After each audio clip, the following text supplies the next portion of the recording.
ज्यादा हो रहे हैं।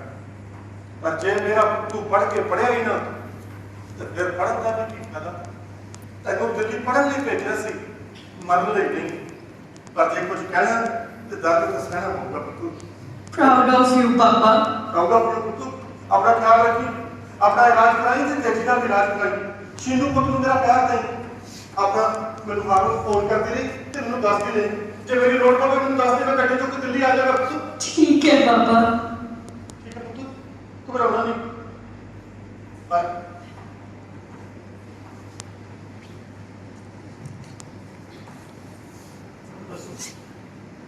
नींद आ रही? नहीं। आ जाओ।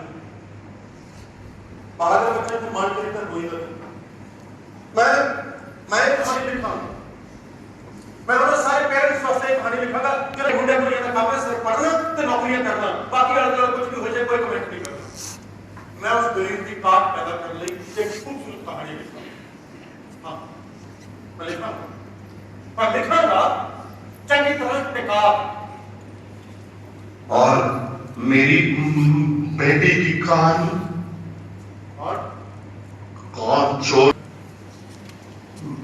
तेरी बेटी की बाजू फूटी तो कहानी लिखेगा, मेरी कहानी लिखेगा या नहीं? मेरी बेटी की कहानी।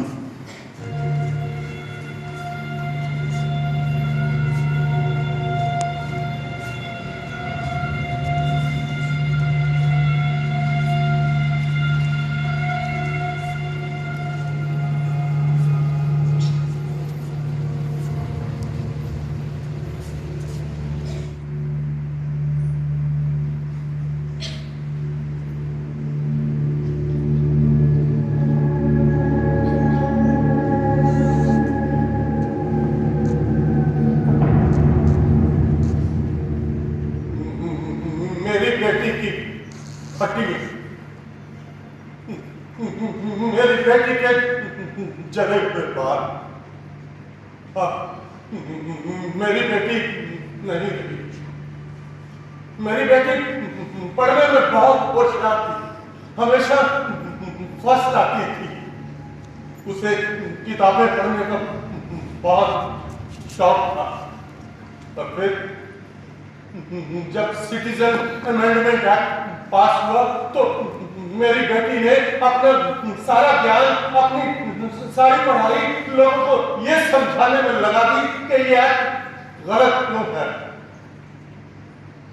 बहुत अच्छा लेक्चर देती थी मेरी बेटी। एक दिन गुंडे उसके पीछे पड़ गए, उसे मारना चाहते थे। मेरी बेटी भागने लगी, भागती रही, भागती रही, भागती भागती एक फैक्ट्री के गेट पर पहुंची। उसने जोर से गेट खोला और अंदर चली गई। बच गई दरिंदों से। शाम का वक्त था। फैक्ट्री के अंदर एक ही मुलाजिम था, दिलशाद था। उसका तलफ़ुज़ बहुत खराब था। वो हिंदुस्तान को हिंदुस्तान कह रहा था। अरे बाबा, हिंदुस्तान नहीं, हिंदुस्तान हिंदुस्तान हिंदुस्तान नहीं होता। हमको काम मालूम, हम मेरी पत्नी के मामले में बोल दिया तुम यहाँ नहीं रह सकते, मेरे पास पैसा नहीं है, तुम्हें तनख्वाह नहीं कर सकता, आपने नौकरी कर दिया, तुम्हें दर जा रहा हूँ, मेरे पास पैसा नहीं है, आपके साइकिल से जा रहा हूँ, पता नहीं कितने लगे लेकिन मैं जा रहा हूँ। किताब थी, आप तो कहती थी कि मेरे अंदर से बड़ा कोई नहीं होता, तो मैं कौन हूँ? पहले मैं ये बात नहीं सोचता था, लेकिन जब से किताबें पढ़ने लगा हूँ तो सोचने लगा हूँ। फैक्ट्री चलाए हम, कपड़ा बनाए हम, कितनी बड़ी बड़ी इमारतें खड़ी करें हम, फिर भी भूखे मरे हम। ये कैसा हिंदुस्तान है? अब मैं हिंदुस्तान नहीं बोलता, सारण सही हो गया, हिंदुस्तान बोलता हूँ, लेकिन उससे क्या फर्क पड़ा? तो फिर भी भूखे मर रहे। आपके जो किताबें तुम्हारे बहुत अच्छे हैं, तुम्हारे बारे में सोचते हैं, तुम्हारे बारे में लिखते हैं, लेकिन जो ऊपर पैसे गड़बड़ है, क्या दोनों में गड़बड़ है, क्या हम सब में गड़बड़ है? आपकी गड़बड़ है, सरकार गाँव पैसे नहीं लिखाई तो सरकार। हाँ, वो लगातार बोलता रहा और बेटी तो सुनती। ऐसी बातों का कोई क्या जवाब दे? बाहर से एक जीप निकली, थोड़ी दूर जाकर जीप रुकी। उनमें से बोला, अरे ये तो वही है जो टीवी पर बकवास करती थी, इस मुस्लिम को बेटी के पास आए, बेटी को मदद का वादा किया, स्कूटी समेत बेटी को जीप में बिठाया और सुनसान जगह पर ले गए। वो 4 दरिंदे और मेरी बेटी, वो बेटी जो हमेशा फर्स्ट आती थी, वो बेटी जो बहुत अच्छा पढ़ती थी, जो बहुत अच्छा लेक्चर देती थी, उस दिन तो वो 4 दरिंदे और मेरी बेटी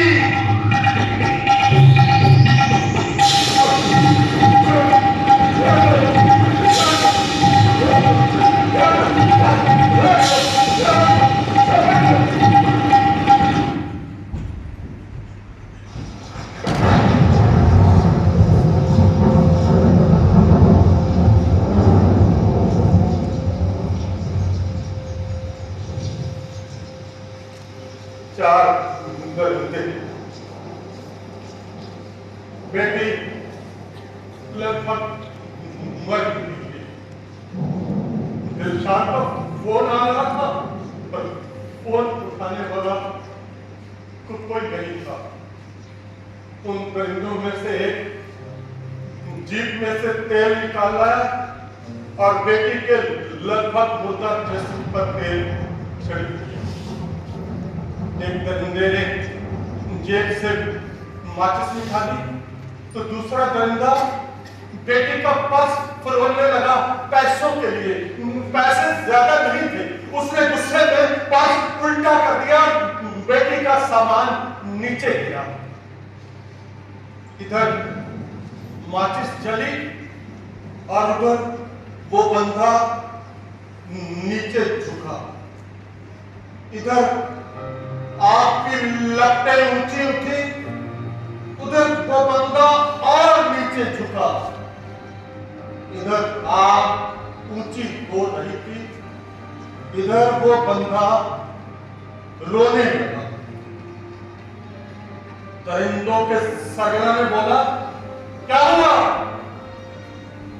तो वो बंदा जो रो रहा था, माफ नहीं कर सकता जिन्होंने मुल्क की दीवारों पर बड़ा बड़ा करके लिखा है, बेटी पढ़ाओ, बेटी बचाओ। मैं किसी को माफ नहीं कर सकता। मैं किससे कहूं कि उन दरिंदों को सजा मिलनी चाहिए। तुम किताबें लिखने वाले क्या इतने बहादुर हो कि अपनी जान की परवाह किए बगैर हमारा सच लिख सको? क्या तुम हो सच के पहरेदार?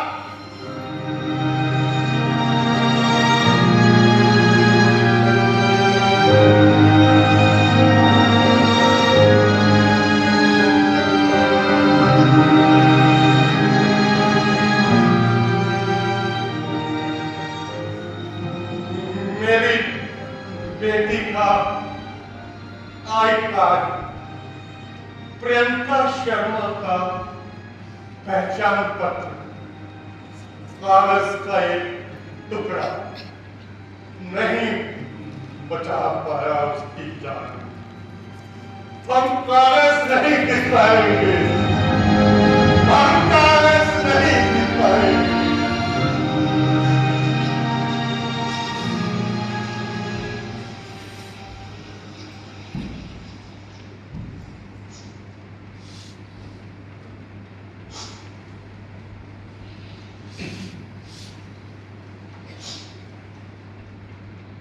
अजय का हाथ में चढ़ के था।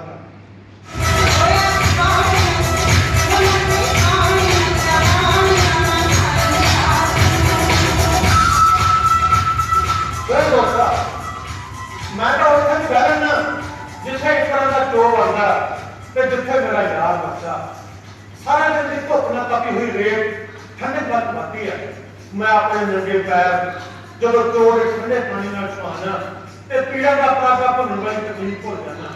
मेरा यार ਜਿਹੜਾ ਲਾਲਚਣ ਦੀ ਲੋਏ ਆਪਣੇ ਨਾਚਾਂ ਨਾਲ ਕੁਝ ਦੁਨੀਆ ਨੂੰ ਸੁਣਾਉਣਾ ਚਾਹੁੰਦਾ ਉਹ ਕਿਤੋਂ ਦੇ ਗਲਾਸਾਂ ਵਿੱਚ ਸੋਨ ਰੰਗਾ ਪਾਣੀ ਵਰਤ ਦਿੰਦਾ। ਕੰਨਾਂ ਦੇ ਉੱਤੇ ਆਪਣਾ ਹੱਥ ਰੱਖਦਾ ਤੇ ਉੱਚੀ ਹੇਠ ਲਾਉਂਦਾ। ਸਰਕਲੇ ਝੂਮਣ ਲੱਗ ਪੈਂਦੇ ਨੇ। ਅੰਬਰ ਧਰਤੀਆਂ ਨੂੰ ਝੁਕ ਜਾਂਦਾ ਜਿਵੇਂ ਤਪੀ ਹੋਈ ਰੇਤ ਦਾ ਚੁੰਮਣ ਲੈਣਾ ਚਾਹੁੰਦਾ ਹੋਵੇ ਤੇ ਚੋਰ ਦਾ ਠੰਡਾ ਪਾਣੀ ਨੱਚਣ ਲੱਗ ਪੈਂਦਾ।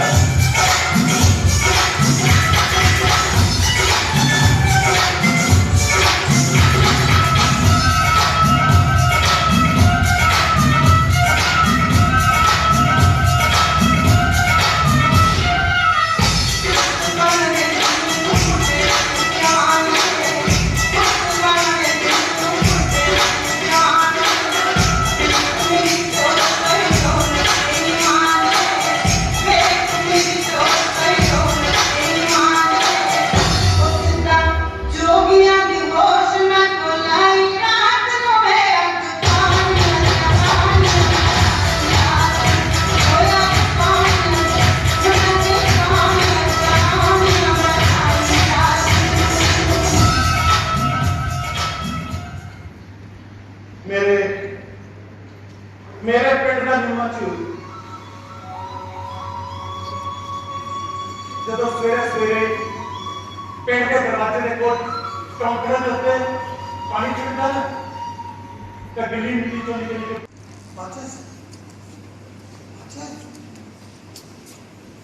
मेरी पत्नी ਤਾਂ ਕਹਿੰਦੀ ਹੁੰਦੀ ਸੀ ਰਸੋਈ ਦੇ ਵਿੱਚ ਚੁੱਲ੍ਹੇ ਦੇ ਖੱਬੇ ਪਾਸੇ ਮਾਚਿਸ ਜ਼ਰੂਰ ਰੱਖਿਆ ਕਰੋ। ਜੇ ਲਾਈਟਰ ਖਰਾਬ ਹੋ ਜਾਏ ਤਾਂ ਮਾਚਿਸ ਬਾਹਰ ਨਾ ਕਰੋ। ਅਸੀਂ ਤਾਂ ਦਿੱਲੀ ਦਾ ਲਾਈਟਰ ਖਰਾਬ ਨਹੀਂ ਸੀ ਕੀਤਾ, ਫਿਰ ਉਹਨਾਂ ਨੇ ਮਾਚਿਸ ਕਿਉਂ ਬਾਹਰ? ਅਸੀਂ ਤਾਂ ਦਿੱਲੀ ਦੇ ਆਲੇ ਦੁਆਲੇ ਨਿੱਕੀਆਂ ਨਿੱਕੀਆਂ ਹੱਟੀਆਂ ਖੋਲ੍ਹੀਆਂ ਹੋਈਆਂ ਸੀ। ਗੱਡੀਆਂ ਸਾਈਕਲਾਂ ਸਕੂਟਰਾਂ ਦੇ ਟਾਇਰਾਂ ਨੂੰ ਮੁਰੰਮਤ ਕਰਨ ਦੀਆਂ, ਟਾਇਰ ਬਣਾਉਣ ਦੀਆਂ, ਟਾਇਰ ਵਿੱਚ ਖਰੀਦਣ ਦੀਆਂ। ਪਰ ਇਹਨਾਂ ਟਾਇਰਾਂ ਨੂੰ ਮਿੱਟੀ ਦਾ ਤੇਲ ਪਾ ਕੇ ਗਲ 'ਚ ਪਾਉਣ ਦੀ ਟ੍ਰੇਨਿੰਗ ਇਹਨਾਂ ਨੇ ਕਿੱਥੋਂ ਲੈ ਲਈ ਮੈਨੂੰ ਨਹੀਂ ਪਤਾ। ਮੇਰੀ ਪਤਨੀ ਹਮੇਸ਼ਾ ਰਸੋਈ ਦੇ ਵਿੱਚ ਮਾਚਿਸ ਰੱਖਦੀ ਸੀ, ਪਰ ਹੁਣ ਨਾ ਰਸੋਈ ਰਹੀ, ਨਾ ਰਸੋਈ ਵਾਲੀ ਰਹੀ ਤੇ ਨਾ ਹੀ ਉਹ ਜੀ ਰਹੇ ਜਿਹੜੇ ਰਸੋਈ ਵੱਲ ਮੂੰਹ ਕਰਕੇ ਆਵਾਜ਼ਾਂ ਮਾਰਦੇ ਹੁੰਦੇ ਸੀ। ਭਰਜਾਈ ਦਾਲ 'ਚ ਥੋੜ੍ਹਾ ਘਿਓ ਦਾ ਚਮਚਾ ਪਾਈ। बेटे थोड़ी सी सब्जी और दे दे। चाची एक रोटी और दे। कोई भी ना रहा, ना आवाजा मारने वाले ना आवाजा सुनने वाली। मैं रसोई छड़ती, वो घर भी छड़ता, दिल्ली भी छड़ दी। की करदा उस दिल्ली का जिन्हें मेरा सब कुछ लुट लिया सी। मेरे अपने घर आ गई क्यों आई सी? जे उत्थे रहिंदी तो शायद बच जाती। वो धाड़वी, वो गुंडे, वो वैश्य साडे घर आए। मेरे टब्बर के सारे जीवन को बाहर को बोल के बाहर घसीया, बेड़े इकट्ठे किया। फिर उन्होंने सारी एक दसिया पता नहीं किस चीज नाल मेरा से कुटिया गाया कटदे हुए फिर आके लाके खूब दिता मेरे सारे टब्बर। मेरी बड्डी नूं जिहने घर दे विच कदी अपनी सस सहुरे दे सामने अपना चेहरा नंगा नहीं सी होण दित्ता, उस दिन कुत्तियां लड़कियां ने मेरी धीआं वर्गी नूं नाल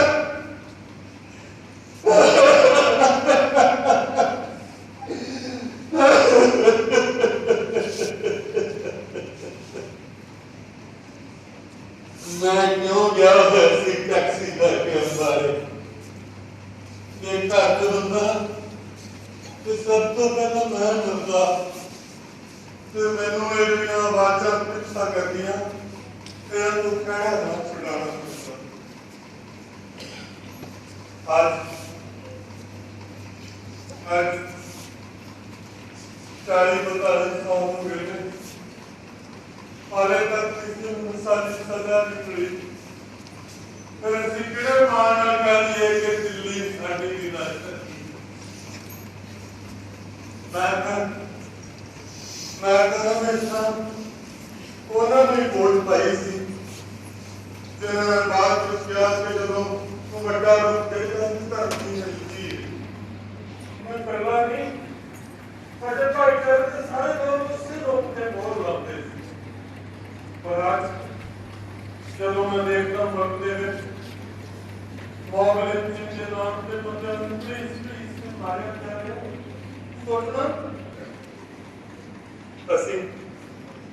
ਅਸੀਂ ਤਾਂ ਭੋਲੇ ਭਾਲੇ ਸਿੱਧੇ ਸਾਦੇ ਮਿਹਨਤੀ ਲੋਕ ਸੀ।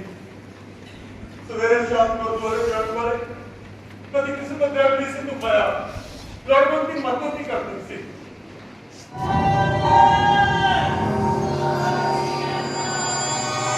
ਮੈਨੂੰ ਵਾਪਸ ਕਰੀ, ਮੈਨੂੰ ਵਾਪਸ ਚਾਹੀਦੀ ਹੈ। ਮੈਨੂੰ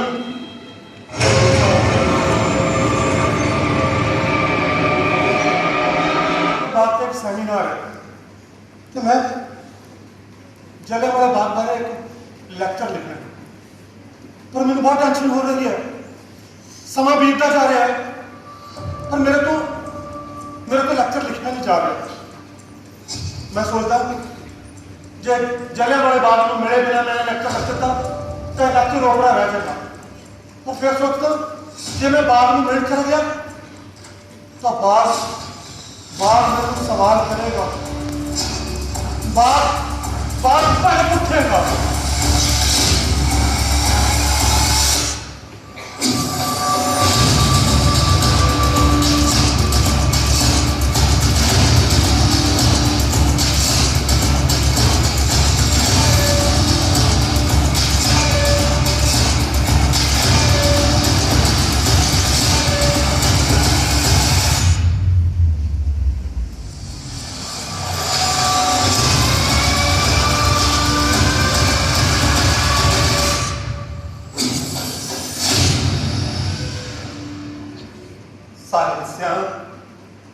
तू मेरे को की लेना है?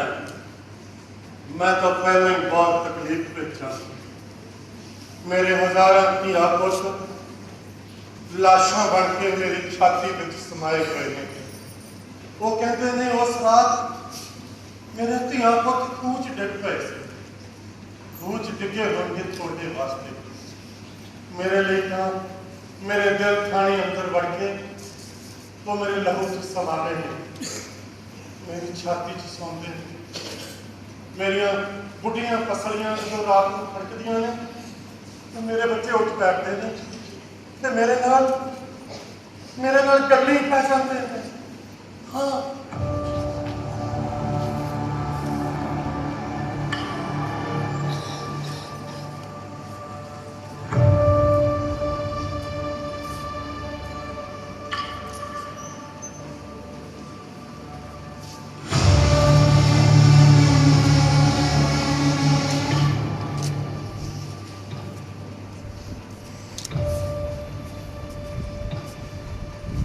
पापा उस दिन जब मैं जलियांवाले बाग की गाड़ी तैयार हो रहा थी, बीबी मुझे